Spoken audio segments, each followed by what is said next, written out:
Şu yukarıyı da göstermek istiyorum ya. Bakın. Yakından görebileceğim benim hiç aklımın ucundan bile geçmezdi. Uzay teknolojisinin bu kadar gelişmesinde dünya Sovyetler Birliği'ne çok şey borçlu. Burada bir astronotumuz var. Rusya'daki adıyla kozmonot.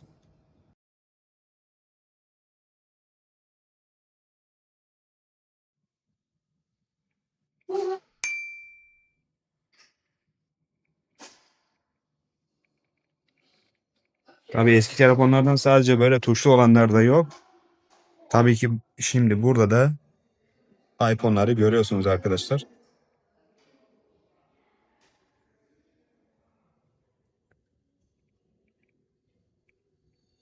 Kameramı yukarı kaldırdığımda da bakın meşhur o açmalı kapamalı telefonları görüyoruz. Panasonic.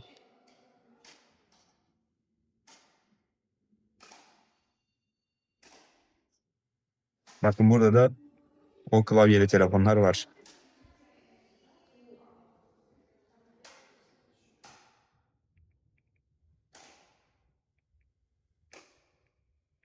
Şimdi bu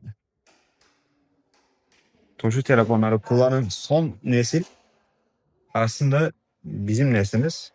Yani benim olduğum nesil arkadaşlar. Çünkü yani ben çok iyi hatırlıyorum. Ben çocukken daha bu dokunmatik telefonlar yeni yeni çıkmaya başlamıştı. Benim ilk aldığım mesela telefon Nokia 5130 Express müzikti. Yani o tuşlu telefonlardan ben ne kullandım? Yani o tuşlu telefonları kullanan son nesil aslında bizim nesil. Şimdi burada da bakın eski tip radyoları görüyoruz.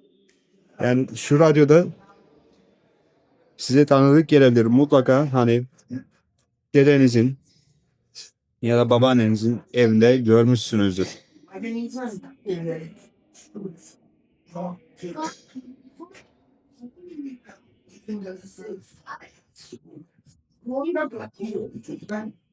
Evet burada da günümüzde hani nadir de olsa bulunan ankesörlü telefonu görüyoruz.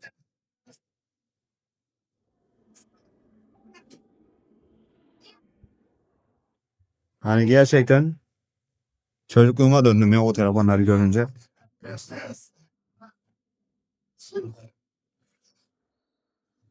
Bakın burada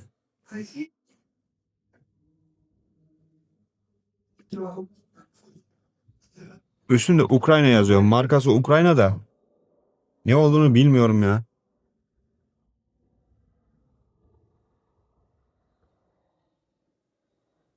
Bakın bunlar da eski tip radyolar.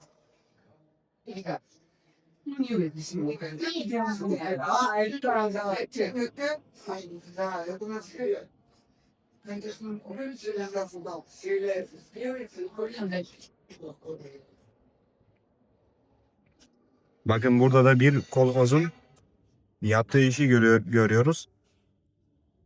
Ne yapıyor? Lambayı değiştiriyor. Peki nedir kolhoz?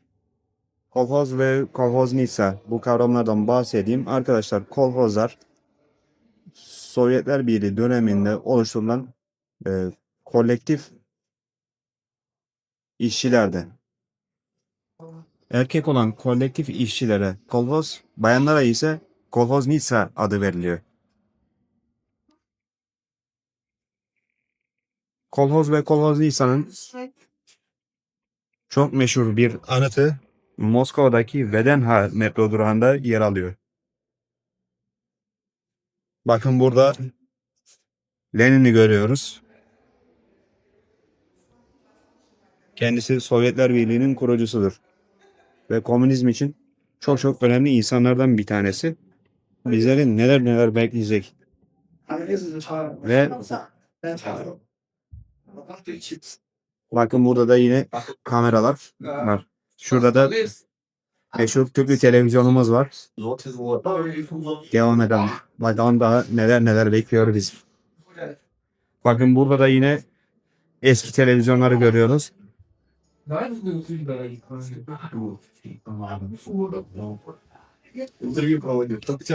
Я им тогда рассказывал, короче. Так, да, реально.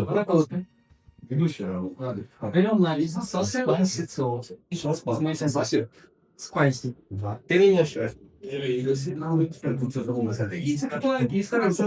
Evet. Burası da sanırım ilk bilgisayar en yakın bana hatırlatıyor.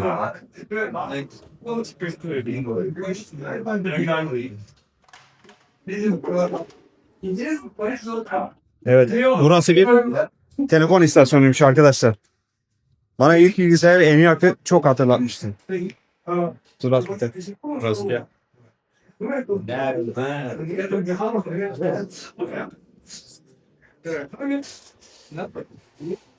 Bakın çevirmeli telefonlar meşhur. Tabii bu müzelerde bu şekilde özel turlar da düzenleniyor.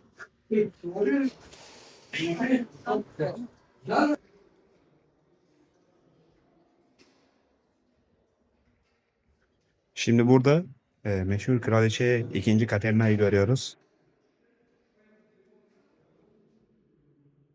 Burada kimi görüyoruz ben de bilmiyorum açıkçası. Çar 1. Pavel'i görüyoruz.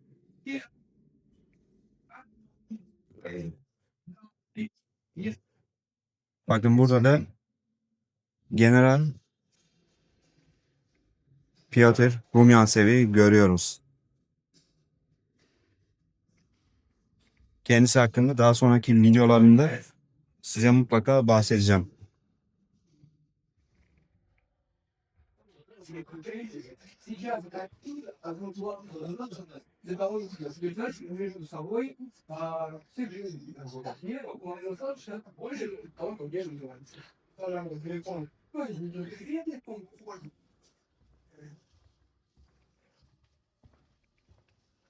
Evet. Burada daha da gidebileceğimiz sanırım bu katta çok fazla bir yer yok.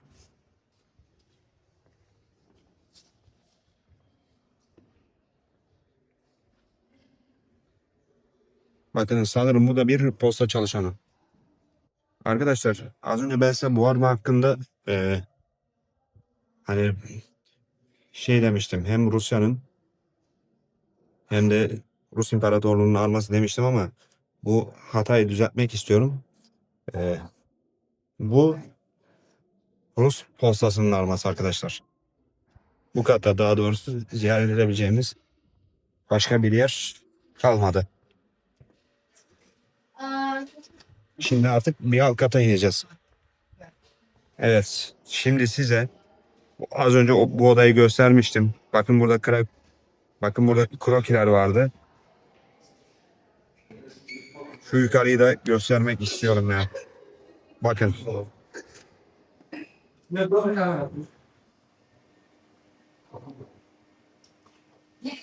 Bazen hani buradaki müzelere kendimi fazla kaptırıyorum.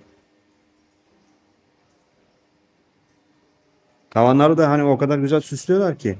Kendimi bu müzelere kaptırınca tavanları göstermeyi unutuyorum arkadaşlar.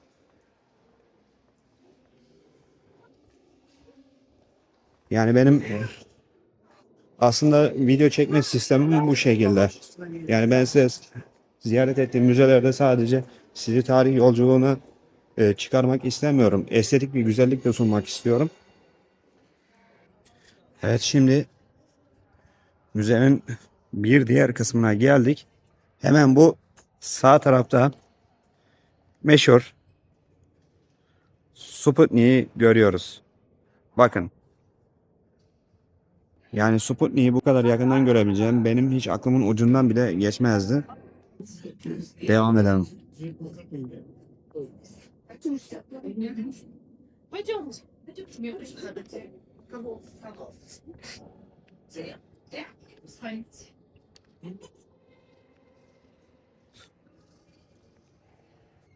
Size Sputnik'i bir diğer açıdan göstereceğim. Bakın bu sağ ve sol tarafta güneş panellerini görüyorsunuz.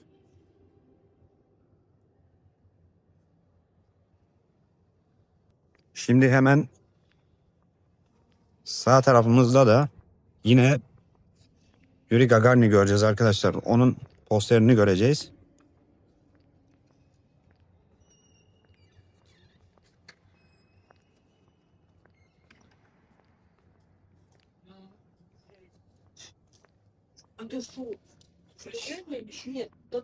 Bakın. Şimdi bu alt tarafta da 12 Nisan 1961 yılında uzaya çıkan ilk insan Yuri Gagarin yazıyor. Bu posta pulu arkadaşlar. Bu önemli kişilerin silüetlerini posta pullarında görebiliyoruz.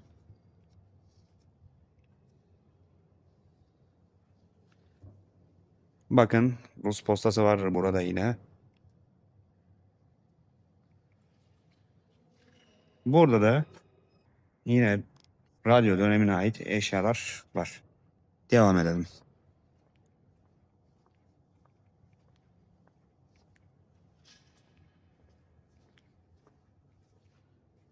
Bakın burada posterler var.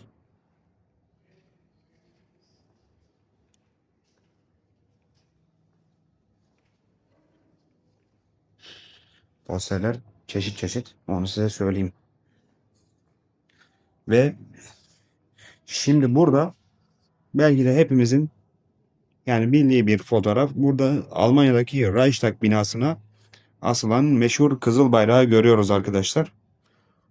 O Kızıl Bayrağı aslında 3 kişi asmıştı. Bunlardan bir tanesi Dağıstanlı, bir tanesi Ukraynalı, bir tanesi ise Belarusluydu. Yani artık buna hani sosyalizmin birleştirici gücü mü demek lazım bilemiyorum.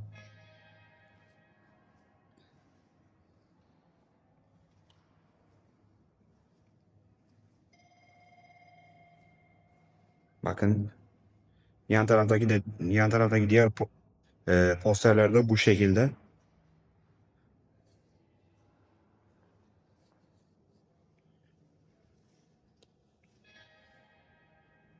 Yani burada da meşhur kargoların geçmişten günümüze değişimini görüyoruz.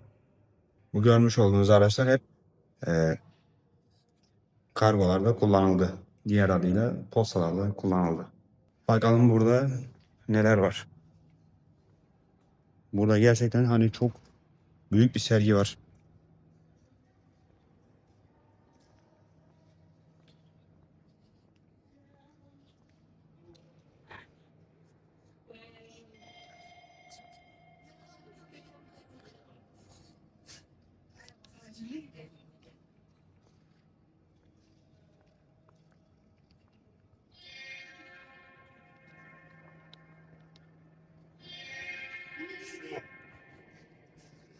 Bakın şu an size göstermiş olduğum yazıda Narodny ekran yani tercümesiyle halk ekranı yazıyor.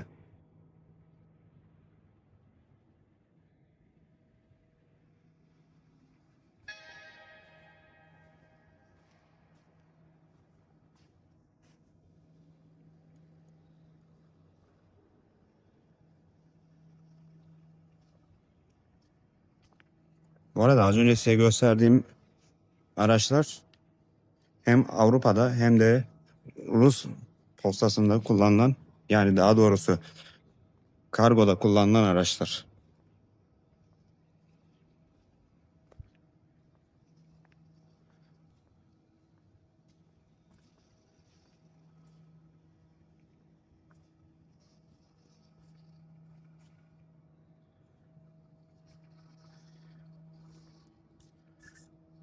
Bakın bunu gerçekten çok beğendim.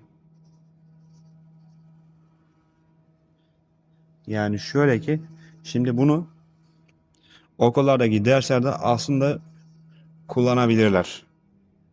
Yani uydunun dünya etrafı dünyamızın etrafındaki dönüşünü bakın ne kadar güzel simüle etmişler.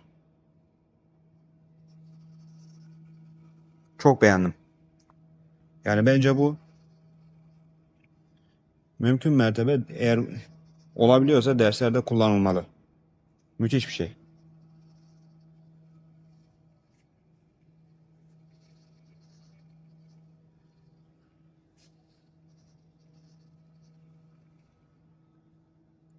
Bakın burada da bir animasyon var.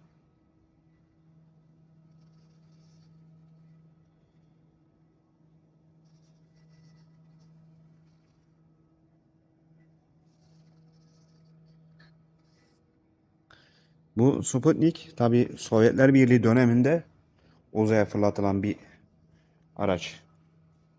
Daha doğrusu bir uydu. Onu size söyleyeyim.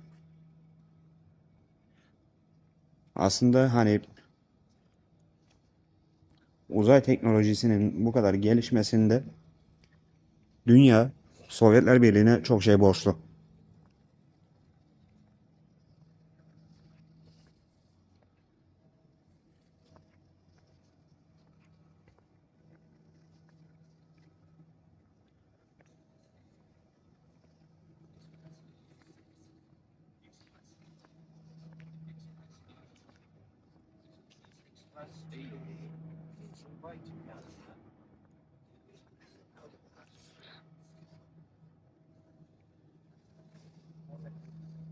Ve son olarak bu müzede size hani tavanı göstereceğim. Ve daha sonra bu müzedeki yolculuğumuz bitmiş olacak. Bakın.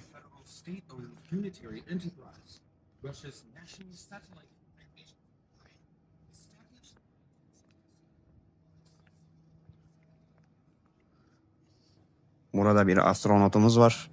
Rusçadaki adıyla kozmonot. Peki siz bu müze hakkında ne düşünüyorsunuz? Bunu lütfen yorumlarda belirtin. Bir sonraki videoda görüşmek üzere. Hoşça kalın.